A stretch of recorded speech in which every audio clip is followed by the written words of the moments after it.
네, 이제 제4절 계약의 해제와 해지 중요합니다. 실무적으로도 중요하고 수험생 입장에서 중요합니다. 먼저 용어부터 정리하면 해제가 뭐가 다르냐? 해지는 임대차 계약과 같이 계속적인 계약에 있어서 장래에 향하여 그 효력을 소멸시키는 것이고요. 해제는 매매 교환 계약 같이 계속적 계약이 아닌 경우에 소급적으로 계약의 효력을 소멸시키는 겁니다. 해지하면 임대차 계약, 계속적 계약을 생각하시면 됩니다. 그런데 시험은 해제의 포인트가 돼 있겠죠. 그런데 이제 해제와 해제에 관련해서 이제 우리가 보통의 이제 그 수험서나 아니면 강의 자체는 뭐 합의 해제 아니면 계약금에 기초한 해제, 법정 해제 이렇게 구분을 강학상 구분하는데 실무 경험이 없고 법 지식이 부족한 여러분들이 과연 혼동이 돼요. 이게 무슨 의미일까? 그래서 잠깐 오리엔테이션 개념으로 이해 차원에서 한번 공부를 해보도록 하겠습니다. 자, 해제. 자, 계약은 어떻게 성립되죠? 계약은 대립되는 의사표시가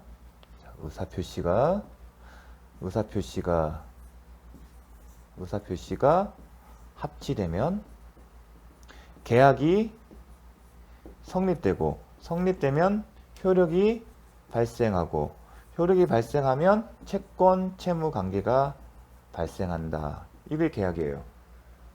이러한 채권 채무 관계 법적 구속력을 인정하는 이유는 출발점 뭐죠? 의사표시예요. 민법 정신 간에 이러한 법률 관계에 대해서 강제성, 즉 채권 채무 관계가 발생하고 그 채무를 이행하지 않으면 법원을 통해 판결을 받고 그 판결을 통해서 강제집행받다. 이런 법적 구속력이 인정되는 배경은 결국은 이 의사표시예요. 의사표시가 있고 이게 합치됐기 때문에. 왜 이 부분을 강조하냐면 그 의미는 뭐냐면 당사자 의사표시가 합치돼서 계약이 효력이 발생한다면 이 계약은 임의로 깰 수 없다는 겁니다. 즉 정당한 이유나 근거가 있어야만이 이미 효력을 발생하는 계약의 효력을 깨뜨리는 것은 근거가 있어야 합니다. 근거. 계약을 깨뜨린다. 이 계약이 매매 계약이기 때는 해제한다. 해제권이 있어야만이 그 해제권을 행사해야만이 그 해제권의 근거에서 이 계약을 깨뜨릴 수 있는 겁니다. 근거는 결국은 해제권인 거고 그 해제권에 의해서 행사하는 겁니다. 그러니까 임의로 못 깹니다. 자기가 마음에 들지 않는다고 변심해서 그 계약을 깨뜨릴 수 없습니다. 왜냐하면 당사자에 대립하는 당사자의 의사표시가 합치돼서 효력을 발생했기 때문에. 그래서 우리가 배우는 것은 그 근거예요. 이 계약을 깨뜨릴 수 있는 그 근거, 그게 해제권이거든요. 그럼 이 해제권이 있는지를 이제 살펴봅니다. 근데 우리가 이제 공부를 할 때는 이제 나눠요. 당사자의 합의에 의해서 아니면 일방이 해제권을 행사해서 합의에 갈 때는 합의 해제권을 대표적으로 보고요. 그럼 일방일 때는 약정 해제권과 법정 해제권을 먼저 그렇게 배웁니다. 대부분의 아마 강의가 그렇게 될 겁니다. 근데 딱 와닿지가 않아요. 출발점은 이 해제권을 찾는 거예요. 그럼 이 해제권을 찾는 거예요. 그럼 먼저 출발점은 어딜까요? 계약서겠죠. 이런 일방의 의사표시로 해제권 행사하면서 이 계약을 깨뜨릴 수 있는 해제권이 있는지 여부를 살펴보는 것은 먼저 출발점은 계약서입니다. 그래서 넘어가겠습니다. 매매 계약서를 보게 됩니다. 그러면 매매 계약서에는 매매 계약의 성립에 가장 필요한 주요한 내용들, 목적물과 매매 대금 지급과 관련된 내용이 기본적으로 세팅이 되어 있겠죠. 그리고 소유권 이전 등기는 언제 할지, 매매 대금은 언제, 어떻게, 어떤 방법으로 될 건지를 합니다. 그리고 부동산 공인중개에 실무를 하다 보면 통상적으로 쓰는 양식에 따르면 이런 게 있습니다. 계약금,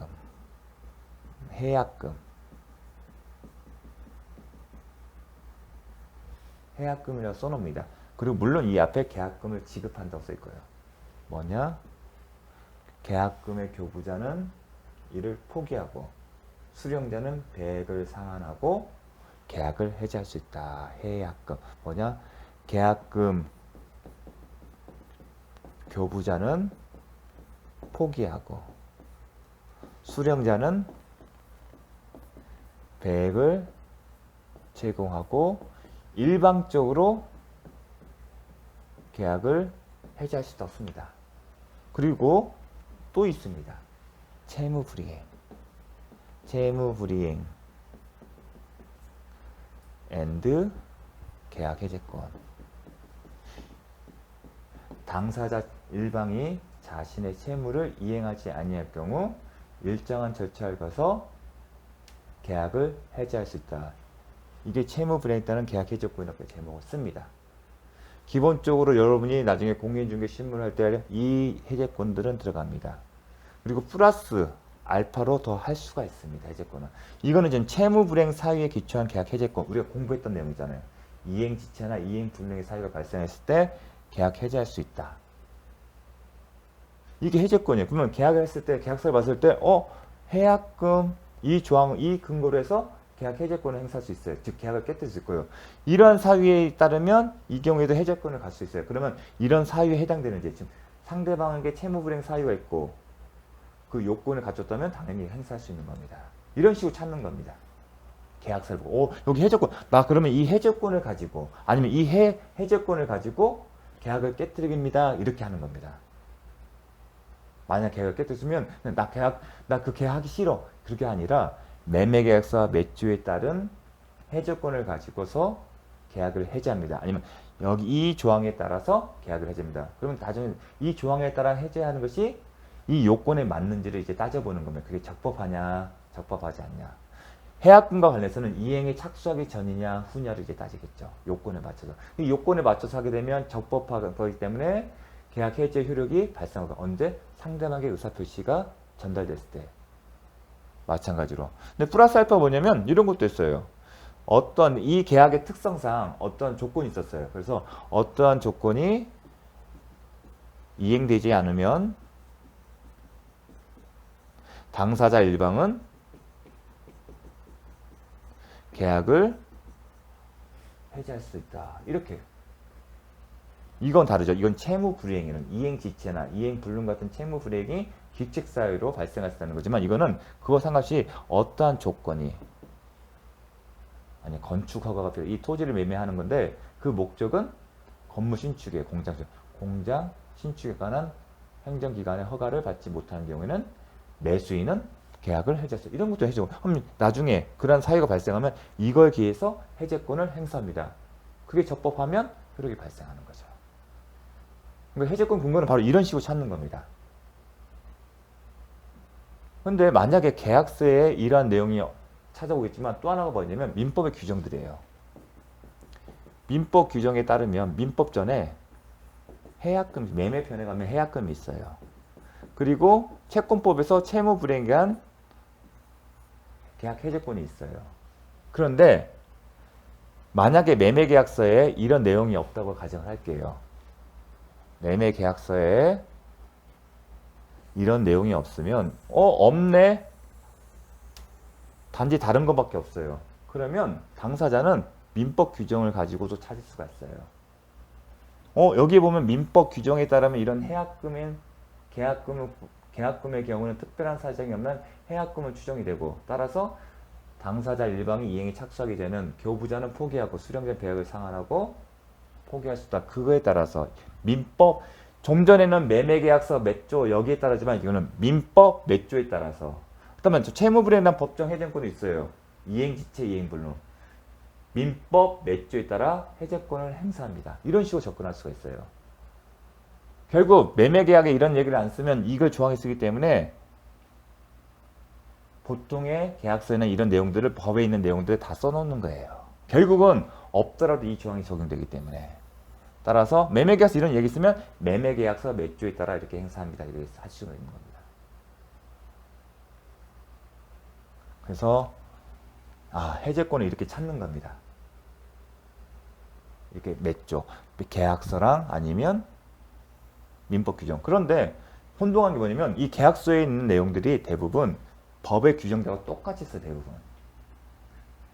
그렇게 쓰는 이유가 뭐냐면 안 쓰더라도 이게 적용되니까 어차피 이 조항들을 활용할 수밖에 없기 때문에 써놓는 겁니다. 안 써도 할 수 있기 때문에.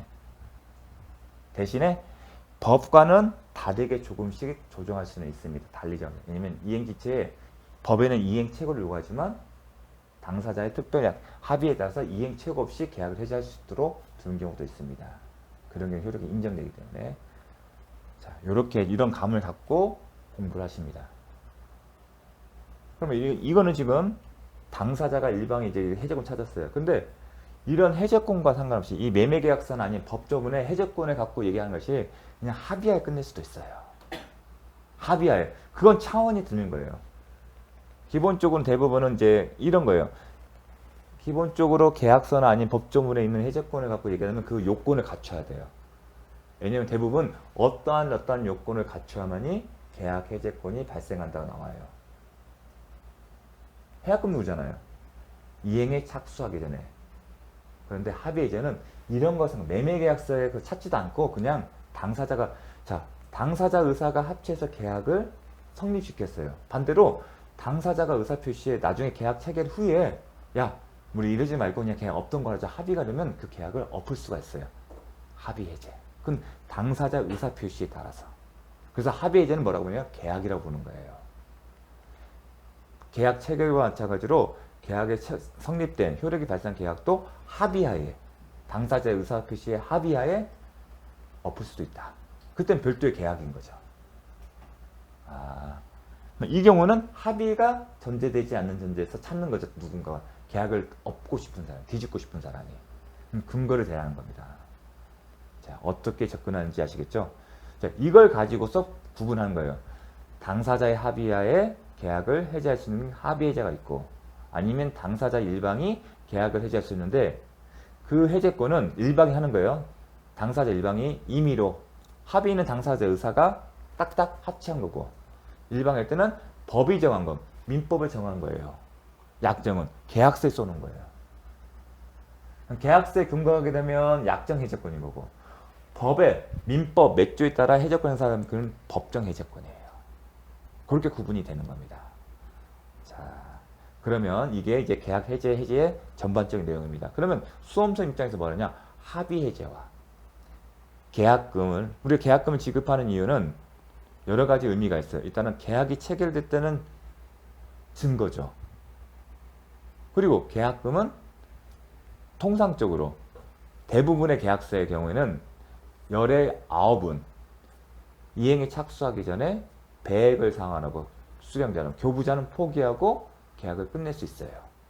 마음이 바뀌어서 이유 불문하고 그런 어떤 그게 해약금이에요. 해약금 그런 성격도 있고 계약금은 당사자의 특별한 약정이 없으면 특별 사정이라는 게 이거예요. 계약금에 기초해서 계약을 일방적으로 끝낼 수 없다. 해약금 추정을 배제시키는 특별한 사정이 없는 해약금을 추정이 돼요. 근데 대부분 그래서 내가 마음이 바뀌면 교부자는 포기하고 수령자는 배액을 상환하고 계약이 없던 걸로 할 수가 있는 거죠. 또 다른 건 뭐냐면 계약금에 있는 이런 문구가 들어가요. 채무 불이행과 관련해서 당사자 일방이 채무를 불이행한 경우 손해배상 책임이 있다. 그렇죠. 채무불 기책사유를 가지고 채무불이행 책임이 성립되면 손해배상 책임이 발생해요. 근데 손해라는 것은 실제로 있게 된 손해를 기준으로 해요. 내가 손해 입었어. 그러니까 돈 줘가려면 어떤 손해를 얼마의 손해를 구체적으로 얘기를 해야 돼요. 판사님 앞에 어떤 이유로 손해를 입었습니다. 그래요? 그 얼마의 손해를 입었습니다. 그럼 증명을 해요. 만약에 다쳤으면 치료비가 그런 거예요. 근데 이게 단순하게 얘기해서 이게 손해가 그럼 쉽게 증명됐겠지만 현실에서는 이 손해가 얼마인지 증명하기 쉽지가 않아요. 그래서 그런 경우를 대비해서 나온 게 위약금 제도예요. 손해가 발생하면 그 실제 손해액이 얼마인지를 묻지 않고 당사자가 이만큼 준다. 야, 이렇게 계약이 파토나면 너 나한테 1억 줘. 손해가 얼마인지 묻지 않고 하는 게 위약금입니다. 근데 통상의 매매 계약에는 계약금을 가지고 위약금을 약정을 해요. 어떻게 하냐? 매도인이 귀책 사유로 채무 불이행이 발생하면 손해배상 책임이 있는데 그 손해는 계약금의 배액으로 정한다. 아니 매수인의 귀책 사유로 채무 불이행 사유가 발생하게 되면 계약금으로 한다. 뭐 이런 식으로 위약금 약정을 합니다. 위약금 약정은 그렇게 이러이렇게 손해배상을 준다는 위약금 약정이 있을 때만 약정의 위약금의 특징이지 그런 문구가 없으면 위약금의 약정의 효력은 없습니다. 그렇게 계약금이라는 것은 여러 가지의 모습을 갖고 있어요. 그래서 제가 그런 부분을 했는데 그렇기 때문에 계약금에 대한 해약금이 중요합니다. 작년에도 이 파트가 되게 힘들게 나왔고 앞으로도 계속 나올 겁니다. 그걸 배우고 나면 이제 법정 해제권을 배우는 거예요. 근데 이 법정 해제권 결국은 나중에 계약서에 약정 해제권의 모습을 변신해요. 약정은 결국은 매매 계약서에 써 있는 걸 보시면 돼요. 약정은 매매 계약서에 있는 해제권. 근데 대부분 그 내용이 법정 해제권과 거의 비슷해요. 그래서 혼동이 되는 거예요. 아니, 법정 해제권 이게 되는데 계약서 이게 있는데 뭐가지? 약정은 계약서에 있는 거고 법정은 그래서 이 사람이 매매 계약서에 매조하게 되면 약정 해제권을 행사하는 거구나. 민법 하게 되면 법이 정한 해제권을 행사하는구나. 그러면 법에 정한 요건을 갖춰하는 거고 약정 해제권이라면 계약성에서 정한 사유의 요건 해당지를 살펴보는 겁니다. 그래서 항상 해제권 근거다. 민법에 근거하는 건지 아니면 매매 계약서, 약정 해제권을 행사하는 건지 밝히는 겁니다. 그래서 이런 해제권의 개념에 대해서 좀 살펴봤습니다. 그러면 자, 본격적으로 하나씩 보도록 하겠습니다. 자, 자습서의 페이지 302쪽에는 이 내용이 설명은 되어 있지 않습니다. 저 또한 다른 수험서와 마찬가지로 해제권의 종류를 합의에 의한 것과 그렇지 아니한 것으로 구분했었습니다. 자, 합의해제. 그리고 합의해제가 쓰면 뒤에다가 쓰세요. 계약. 합의해제, 계약. 또 다른 계약. 매매 계약을 합의하에 성립시키고 효력 발생했는데 그 효력을 합의하에 뒤집는다. 그것 또한 계약이다. 또 다른 계약이다. 계약이라면 당연히 의사표시가 있고 의사표시가 양 당사자에 대입한 당사자 매도인과 매수인사에 존재하고 그 둘 중은 청약이나 승낙이 되겠죠. 그 다음 의사합치가 있어야겠죠. 자, 그렇게 접근하시면 됩니다. 의, 계약 당사자 쌍방이 합의하여 기존의 계약의 효력을 소멸시켜 당초부터 계약이 체결되지 않았던 것과 같은 상태로 복귀시킬 것을 내용을 하는 새로운 계약이다. 자, 새로운 계약이가 방점입니다. 계약을 이미 성립하여 효력을 발생한 계약을 뒤집는다. 없던 걸로 하자. 그거예요. 자, 개념은 그 정도. 개념과 관련해서는 새로운 계약이다. 그걸 아시면 됩니다. 따라서 계약이니까 우리가 그 계약 그 성립 배웠죠. 청약과 승낙 의사표시가 존재하고 그 의사표시가 합치되고 또 의사표시 합치는 묵시적으로 가능하다. 의사표시는 묵시적으로 가능하다고 항상 얘기를 했죠. 근데 보통 실무에서는 묵시적으로 합의해지는 경우가 다툼이 많습니다. 딱 여기까지입니다. 수험생은. 자, 합의해제, 이 계약을 뒤엎는 것에 관한 청약에 대하여 그렇게 읽으십시오. 상대방이 변경을 배웠잖아요. 청약에 대해서 상대방이 변경을 하거나 조건을 불충하면 승낙하게 되면 기존의 청약은 소멸하고 새로운 청약을 볼 수 있다. 그 얘기한 거예요. 그 청약은 효력을 잃는다. 그 순간. 왜냐하면 승낙은 그냥 오케이만 하면 되는 거예요. 하지만 그 승낙을 변경하거나 아니면 조건을 가기 때는 그 청약, 기존의 청약은 소력을 줍니다. 이미 배웠잖아요. 계약서는. 근데 합의 해제라고 딱 쓰니까 헷갈린 거예요. 그래서 합의 해제도 계약이다. 그렇게 생각하고 푸시면 됩니다. 계약을 합의 해제할 때 원상 회복에 관하여 반드시 약정을 해야 하는 것은 아니다. 손해배상 합의도 마찬가지다. 무슨 의미냐면 되게 중요해요. 실무적으로. 실무적으로 좋아하는데 딱 여기까지만 기억하세요. 무슨 얘기냐면 과연 당사자 사이에 문서로 합의 해제 문서를 만들면 상관이 없는데 대부분은 합의 해제되는데 구두상황만 해주세요. 근데 구두상황 합의 해제할 때 조건이 오고 가요. 왜냐하면 원상 회복의 방법이나 손해배상도 얘기하는 게 통상의 방법이에요. 통상적으로 합의 해제가 이루어졌다는 얘기는 누군가는 합의 해제 쉽게 안 해요. 누군가 손해를 보거든요. 누군가 이익을 얻고. 그렇기 때문에 원상 회복이나 손해배상 얘기를 할 수밖에 없어요. 근데 문서를 명확하게 이렇게 합의 해제한다면 상관이 없는데 만약 구두상으로 이루어졌을 때 구두상으로 이게 오고 갔을 때 과연 이게 합의 해제가 있었는지를 볼 때 이런 부분을 가지고 판단을 해요. 반드시 그럴 필요가 없지만 특별한 사정이 없다면 보통의 사람들은 합의 해제할 때 원상 회복 얘기도 하고 손해배상 하는데 그런 얘기 없다면 특별한 사정이 없다면 합의 해제가 없었다고 보는 경향이 있어요. 부정적으로. 물론 문서가 있으면 상관이 없어요. 대부분 구두상으로 이게 과연 이게 합의 해제가 된 건지가 애매할 때 하나의 판단 기준이 됩니다. 비록 반드시 그러한 부분에 언급이 없지만 이런 약속이 없으면 합의 해제가 성립되지 않았다고 볼 가능성이 농후합니다.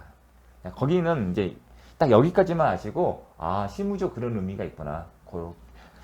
그런 의미가 있다는 것은 이해 차원에서만 거기 시험 안 나옵니다. 근데 제가 이런 이해 차원에서 언급한 걸 생각하면 요게 딱 기억이 될 겁니다.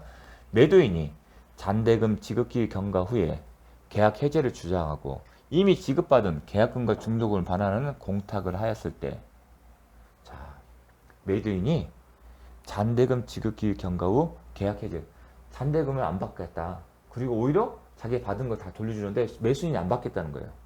그러니까 공탁을 해요.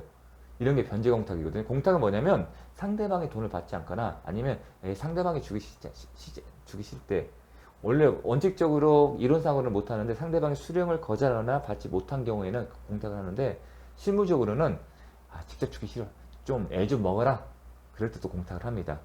그런 경우에 돌려줬어요. 공탁을 하게 되면 딱 맡겨요. 법원이 그 돈을 갖고 있어요. 그리고 매수인에게 연락을 합니다. 이런 사유가 있습니다 해요. 알려줘요. 매도인이 당신 앞으로 돈을 맡겼습니다. 찾아갈 테면 찾아가세요 하고 보내는 거예요. 그러면 매수인이 이제 고민을 하겠죠. 안 찾을 수도 있고 선택이에요. 찾을 수도 있어요. 근데 찾았어. 이 경우는 공탁했는데 매수인이 찾았는데 아무런 이의 없이 공탁금을 수령했다. 이런 경우에는 합의 해제된 것으로 본다. 묵시적으로. 이 지문은 잘 익혀두십시오. 근데 포인트는 아무런 이의 없이 했기 때문에 그런 겁니다. 왜냐하면 나중에 이런 경험을 직접적이든 간접적으로 할 수 있는데, 공탁금을 찾으러 가면 뭘 써야 돼요.